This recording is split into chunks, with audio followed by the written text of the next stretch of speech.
Olá, esse é o Administre Lucre, eu sou a Gi Rosseto e hoje nós vamos falar sobre os controles financeiros básicos, a importância de manter esse material para que as empresas consigam se desenvolver, atendendo aos pedidos que foram feitos no nosso primeiro vídeo desse programa.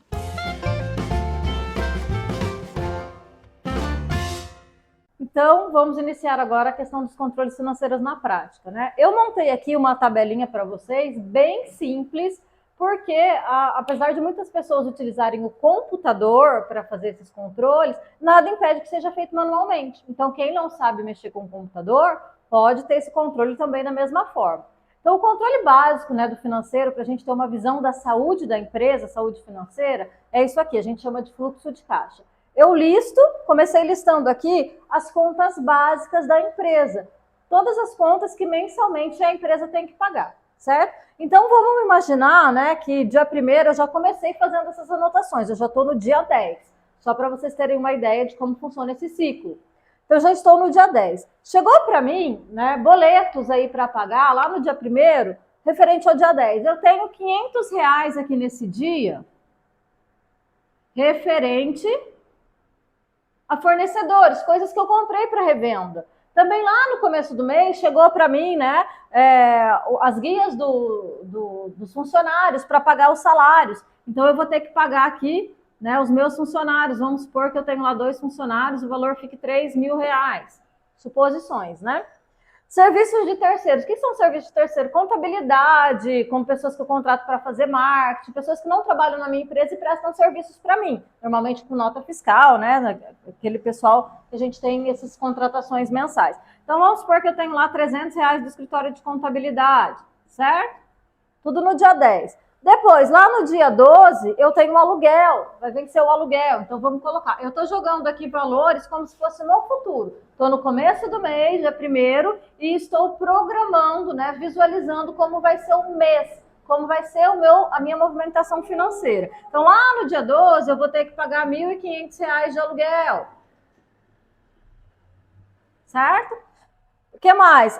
Compro embalagem, sacolinha, papel de presente, né? Lá no final aqui desse ciclo, né? Isso aqui é uma tabela que seria um mês todo. Como não cabe, a gente está fazendo um período. Então, lá no final do ciclo, eu tenho R$100 que eu comprei umas sacolinhas de embalagem, certo? E assim por diante. Todas as minhas despesas. Taxa de cartão. O que é a taxa de cartão? Aquilo que a maquininha come da minha parte, né, da venda, quando a venda é efetivada. Então, o cartão tem venda que a taxa é feita, né, para depois de 30 dias que ela vai cair, quando a compra também cai depois de 30 dias, ou mais comum atualmente, aquilo que eu vendo, a maquininha já no mesmo dia ou no dia seguinte, já transfere esse valor de crédito para mim e já desconta essa taxa. É importante eu avaliar dia a dia o quanto essa taxa está sendo retida pelo cartão por conta da questão, né, de eu observar se a maquininha está realmente dentro daquele contrato, se o valor não está mudando, e para eu conseguir colocar isso na minha precificação também, certo? Então, essa taxa de cartão aqui vai depender o quê? Desse movimento que a venda. Eu ainda não lancei, a gente vai fazer depois. Por quê? Porque a gente vai falar de meta aqui também. Se eu tenho empréstimo bancário, se eu tenho as tarifas bancárias, eu tenho uma conta. Todo mês lá tem R$50 dessa minha conta, que automaticamente o banco desconta. E assim por diante. Por que isso é importante? Podem ver que agora eu começo a ver, né, como é que está a minha movimentação financeira dia a dia. Então, se eu olhar aqui lá no dia 10, vamos supor que eu estou no dia 2, dia 3 ainda. No dia 10, quanto eu tenho de contas a pagar? Vou aqui para o meu total, ó. 3.800, 3.850.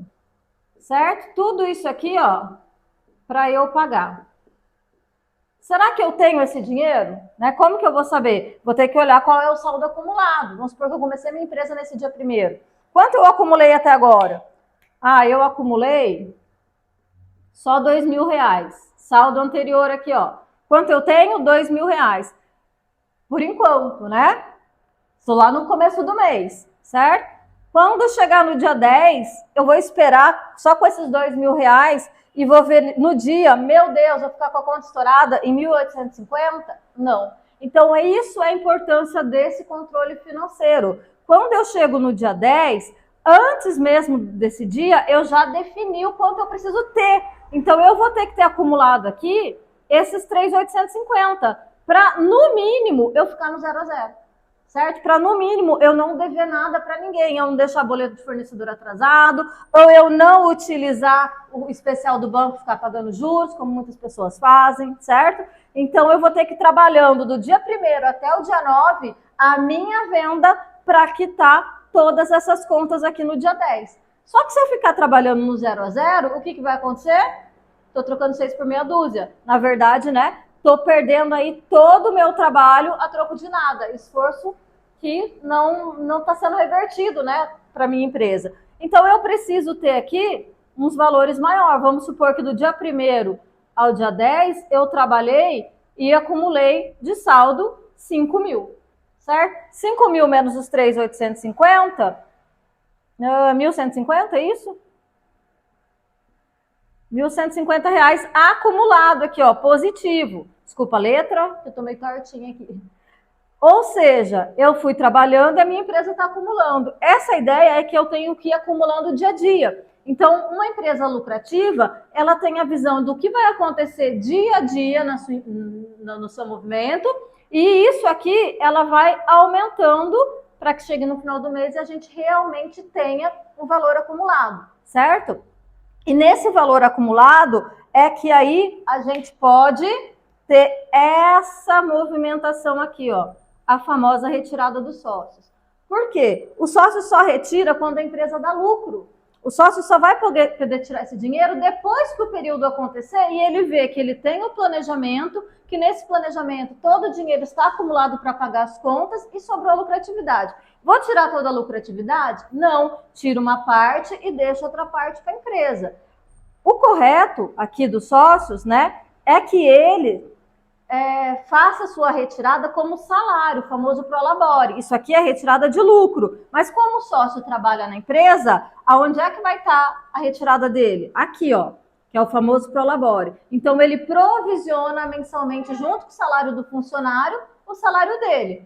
E depois, se a empresa der mais lucro, aí é que ele faz uma retirada maior. Então, por isso que muitas vezes os empresários falam assim, eu trabalho, não vejo a minha empresa dando lucro. Por quê? Porque ele não tem esse provisionamento. Entra dinheiro, ele tira. Entra dinheiro, ele tira. Entra dinheiro, ele tira. Sem uma data certa como salário. E aí, esse acúmulo aqui, ó, o que ele faz? Ele está retirando para ele. Então, ele nunca vai ver o acúmulo da lucratividade. Porque entrou dinheiro, tirou, entrou dinheiro, tirou, entrou dinheiro, tirou. Ele não trabalha isso para aumentar. Comprei uma caneta, coloquei minha margem de lucro, vendi, agora eu compro 2 canetas. Coloquei minha margem de lucro, vendi, agora eu compro 3 canetas, margem de lucro, e assim vai aumentando. Se o sócio retira constantemente sem data, ele vai comprar uma caneta, vender, tirou o lucro. Comprou uma de novo, vendeu, tirou o lucro. E assim ele consegue repor sempre a mesma quantidade de mercadoria sem aumentar a sua margem, né, de quantidade de produtos vendidos, certo? E essa parte de cima aqui que eu deixei em branco para o final, é aqui então que quando a gente faz esse provisionamento do financeiro, né, do quanto a gente gasta com a empresa, do quanto eu tenho previsto para gastar de reposição de estoque, é aqui que eu defino a minha meta. Então, quanto eu vou ter que ter de venda? Então, aqui tem que ser à vista, né, aquela venda diária em dinheiro, ou pode ter também a venda da máquina do cartão.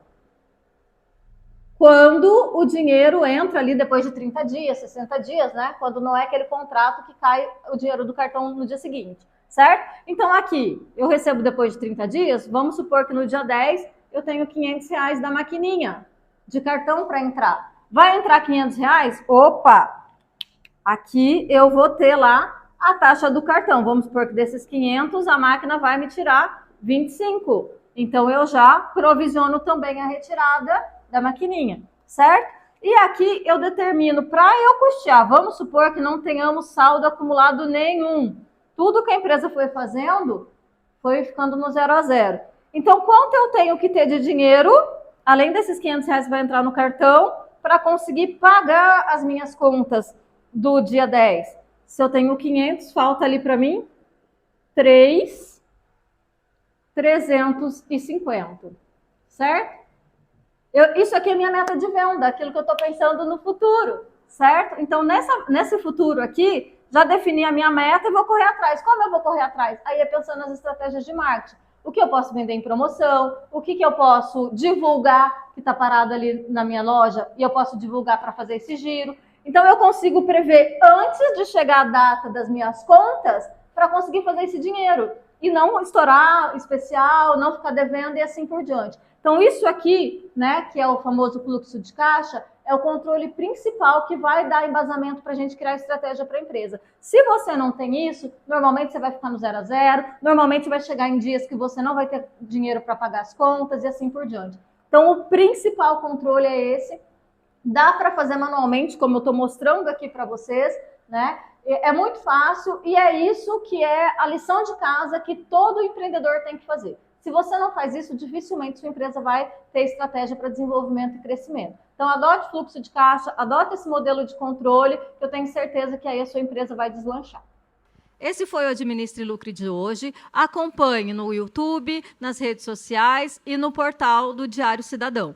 Também na próxima semana nós teremos outro vídeo e vamos falar das estratégias de marketing. Como falamos anteriormente da importância dessas práticas, agora vamos mostrar algumas ferramentas para que você possa adotar na sua empresa.